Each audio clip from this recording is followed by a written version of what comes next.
In our shop, we have seen that many customers think this code directly means the compressor is damaged.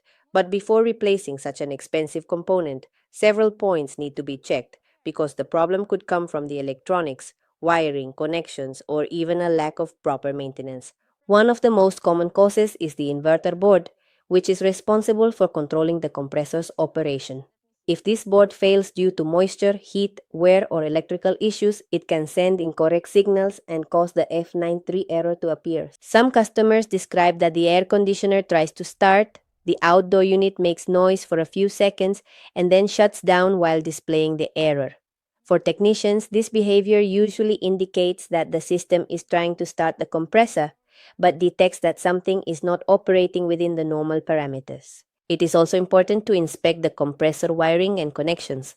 A loose terminal, corrosion, or a damaged wire can prevent the control board from receiving the correct information from the motor.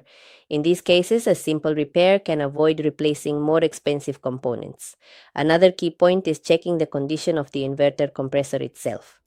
If the internal windings have incorrect readings or there is mechanical damage, the unit may detect abnormal rotation and activate the protection system.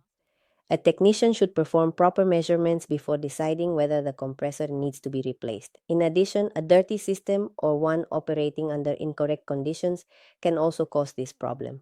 A dusty outdoor condenser, a weak fan, or an incorrect refrigerant charge can force the compressor to work harder and trigger the error code.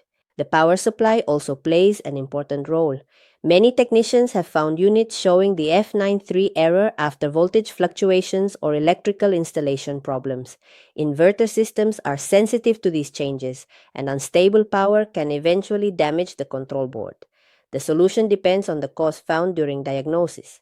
It can range from repairing a connection, fixing an electrical issue, or performing maintenance to replacing the inverter board or compressor if testing confirms that they are damaged.